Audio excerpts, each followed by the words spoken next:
एक विनोद की कथा पूज्य पिताजी अपनी कथाओं में सुनाया करते हैं। एक सेठ जी थे, बड़े लोभी, 1 रुपया खर्च नहीं करते थे।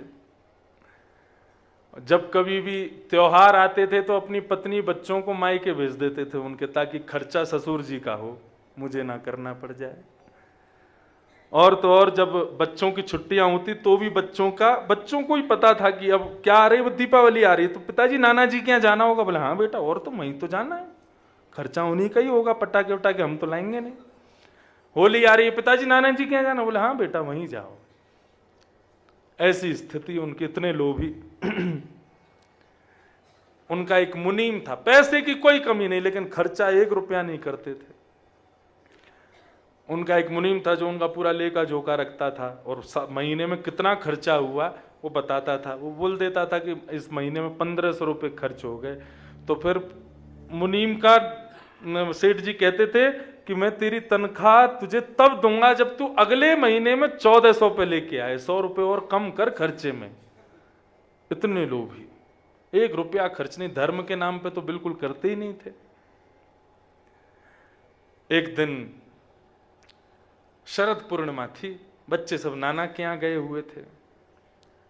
तो मुनीम जी सेठ जी से बोले, सेठ जी आज घर में हम और आप हैं, रोज घिया तोरई बनती है, छिलका वाली दाल बनती है, खा खा के थोड़ा मन भर गया है, आपकी आज्ञा हो तो आज कुछ बढ़िया बना लें। और पिछले महीने के हिसाब से खर्चा भी आपका 1200 पे आ गया है, 300 रुपया फायदे में चल रहे हो आप, कुछ बढ़िया बना लेते हैं। और क्या बनाओगे? बोले खीर बनाते हैं आज। बोले ठीक है बनाओ, तैयारी करो। अब तुम्हारा आज खीर बनाई गई, खीर में बढ़िया चावल डाले, बढ़िया दूध मंगा करके बढ़िया डाला, केसर वो युक्त करके बहुत सुंदर खीर बनाई। सेठ जी को ये था कि वाह इतनी प्यारी खीर बनी है, कैसे भी करके ऐसा कुछ प्रयोजन बने कि ये इसको नहीं मिले खाने को, पैसा मेरा, मेहनत मेरी, तो फिर ये क्यों खाए, मुझे ही मिलनी चाहिए पूरी। सेठ जी बोले मुनीम जी काम करते हैं। बोले कि आज शरद पूर्णिमा है, ऐसा सुना है चंद्रमा से अमृत टपकता है शरद पूर्णिमा को। बोले हाँ जी टपकता तो है। बोले एक छींके पर इस मटके को टांग दो, उसमें खीर रख दो, और रात्रि में ऊपर से चंद्रमा की प्रकाश में शायद हो सकता है अमृत की बूंद आ जाए, खीर हमारी और बढ़िया हो जाए, और फिर सुबह उठ करके इस खीर को खाएंगे, लेकिन शर्त एक है। बोले क्या? रात में दोनों सपना देखेंगे, जिसका सपना सबसे अच्छा हुआ खीर उसकी। मुनीम जी बोले सेठ जी आप ही खा लो। मैं क्या, मुझे सपने अपने नहीं आते। वो नहीं नहीं नहीं, बिल्कुल नियम तो नियम है, उसी हिसाब से खाएंगे, सपना देखना पड़ेगा रात में अच्छा वाला, जिसका अच्छा सपना होगा वो सवेरे खीर खाएगा। मुनीम जी बोले प्रभु क्यों जिद कर रहे हो, मैं कुछ और देख लूंगा, मैं तो, मुझे जरूरत भी नहीं, आप खा लो पूरी। बोले देखो मैं ना बहुत नियम का पक्का हूं, हिसाब से दूंगा तुमको, तुम्हारा सपना अच्छा हुआ तुमको मिलेगी, लेकिन मेरी हुई तो मेरे को मिलेगी।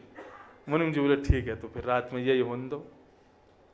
रात में सेठ जी सो गए, मुनीम भी अपने कमरे में चला गया। मुनीम ने रात में सोचा, बोले खीर तो मिलनी नहीं है सवेरे, क्योंकि सेठ जी इतना ऊंचा सपना देख के आएंगे जो मेरी सोच से भी परे हो, खीर तो मिलनी नहीं है, तो क्या करें? तो बोले अब जो होगा सो सवेरे देखेंगे, खीर खा जाओ रात में। और मुनीम उठ करके गया, छींके से खीर उतारी, पूरी खीर खा गया, और खीर खा करके बिल्कुल चाट करके एक बूंद नहीं छोड़ी, उसको बर्तन को धो धा के बिल्कुल एक दाना उसमें ना रह जाए, और यथावत जहां टंगा था वहीं रख करके मुनीम सो गया। अब सुबह जो होगा सो देखा जाएगा।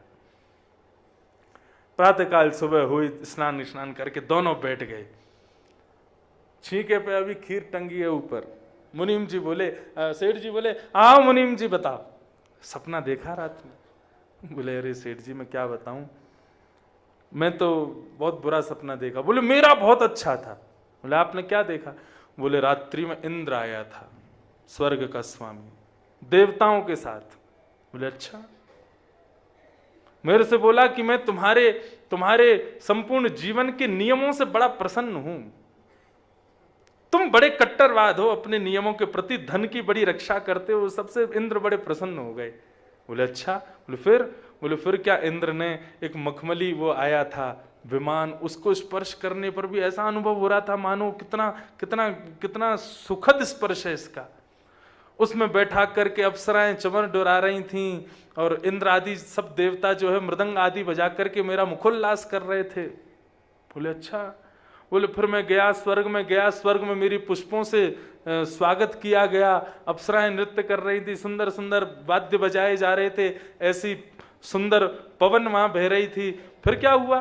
बोले फिर इंद्र ने मुझको अपनी गोद में बिठाया और स्वर्ग का एक दिन का मुझे राजा बना दिया। बोले फिर क्या, मैं राजशाही जीवन जी रहा था, स्वर्ग का राजपाट सब देख रहा था, इतने में ही दिन हो गया और मेरी नींद खुल गई। मुनीम जी बोले महाराज इससे बड़ा सपना कोई हो सकता है? आपका बहुत सुंदर सपना है। सेठ जी बोले मुनीम तुम सुनाओ, तुमने क्या देखा? बोले मेरा सपना बहुत बुरा था भगवान, पूछो ही मत। बोले नहीं नहीं बताना तो तुमको पड़ेगा, क्या देखा जल्दी बताओ। मुनीम जी बोले मेरी रात में सपने में यमराज आए थे। अच्छा, गदा लेके आए थे। बोले और?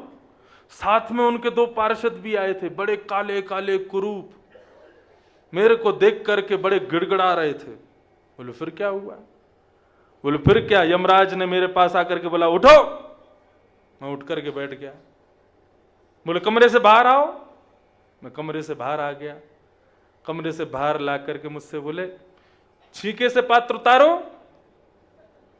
मैंने कहा नहीं नहीं, इसमें खीर है, रात में अमृत उसमें बोलेगा। तो उनके पार्षदों ने पकड़ लिया, बोले कि तुझे अभी नरक में ढकेल देंगे हम, उतार इसको नीचे।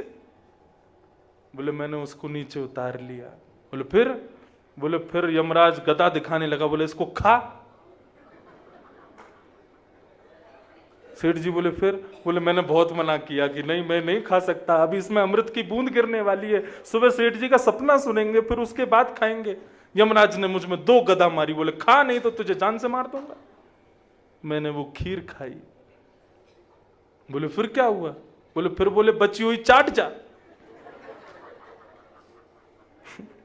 मैं चाट गया। बोले फिर क्या हुआ? बोले फिर और गदा दिखाई, बोले इसको धो दे। बोले मैंने धो दी, मांज दी। फिर क्या हुआ? बोले इसको अब टांग दे छीके पे। मैंने टांग दी वहीं पे। बोले फिर क्या हुआ? बोले जाके सो जा, उठना नहीं सुबह तक। मैं जाकर के सो गया। सेठ जी बोले सच में ये हुआ था? बोले हाँ यही हुआ था। सेठ जी बोले जल्दी छीके से उतारो इसको। ऊपर से उतार करके देखा तो वो बिल्कुल मजी हुई धरी थी। बोले सच में हुआ था ऐसा? बोले हाँ। तुमने मुझे क्यों नहीं उठाया? बोले आप तो स्वर्ग में बैठे थे भगवान, आप स्वर्ग का राज भोग रहे थे, मैं कैसे उठाता आपको? ये है संग्रह वृत्ति लोभ। लोभ पाप को जन्म देता है। इसलिए धन के प्रति पुत्री भाव रखो, वो लक्ष्मी पुत्री मानो या गुरु स्वरूप मानो। देखो पुत्री बड़ी होने पर उसका विवाह किया जाता है और गुरु की सन्निधि में रहने पर गुरु के वचनामृतों का भी प्रचार किया जाता है, उसको दूसरों तक पहुंचाया जाता है। हमारे संप्रदाय में लक्ष्मी गुरु स्वरूपा है, जितना हो सके लोगों तक उसको पहुंचाओ।